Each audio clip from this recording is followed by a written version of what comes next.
Happy Friday, everyone, and RDA family. So nice to talk to you guys.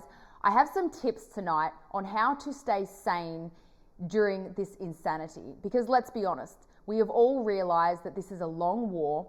We have monkeypox coming up. We've got climate change lies and renewable energies that are going to cost us more money anyway. And it's all crazy, and it's going to keep coming, guys. Like, we're not going to win this battle anytime soon, and we need to accept that. And I think that's actually really, really freeing, because we can stop being so reactive and start planning ahead and looking after ourselves at the same time.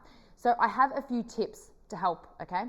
Number one, you and your family should have one day a week where you do not talk about politics or anything to do with any of this stuff, okay? Don't even look at social media. Don't even read my emails. Don't even watch my videos or look at my posts, because it's really important that we remember who we used to be before we became this political activist who all we do is email members of parliament and go on the streets and hold signs and do all this stuff that we never used to do. I personally have lost myself quite a bit during this COVID crisis. And I forget the things that I used to talk about, the things that used to interest me and what I used to enjoy doing. So I think it would be really great if you, on your own or with your family, could try to remember once a week what you used to do and what used to make you click, you know? It's really important that, because we've realized how long this war is going to be, we need to look after our mental and physical health, so that when we are needed to fight, we're going to fight, and we're going to stop being so reactive. Because actually, what I've learned, especially after the election and things like that, is probably fighting directly against these tyrants is probably not the answer. I actually think we need to replace them, and we need to ensure that we don't need them anymore. And I think that is where our power will come from. And that brings me to my next point. So RDA has community groups all around the country, and so do so many other organizations, by the way. So it doesn't matter what group you're in, but I really suggest that you join a local group. You look on Facebook, look on Telegram, you'll find them. They are there.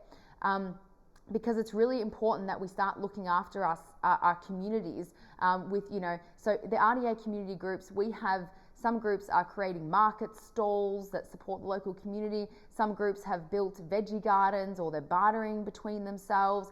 This is the sort of stuff that's actually going to make us so empowered, because we're just not going to need these tyrants anymore.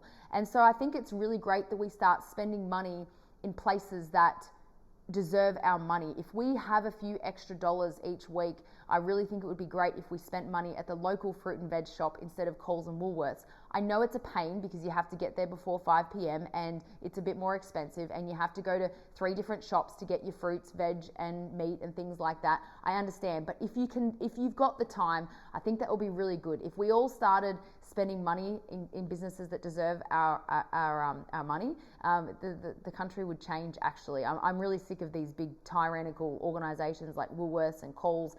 They just, they're no good. So I'm going to try this as well, and I know it's really hard. So with the community groups, though, I'll put the link in the description. You can join a community group, and the RDA community groups are changing a lot. We're not really focusing on activism and campaigns anymore, because we're all really tired and we're sick of being reactive.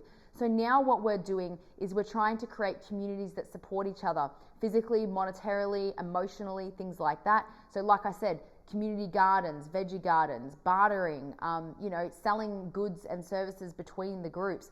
So if you're sick of campaigning like a lot of people are, you can now join these groups, because they are focused on life skills, prepping and things like that. So I'll put the link in the description. If there isn't a group in your area, you can start your own group, and we will support you by inviting people from the database to come to your events.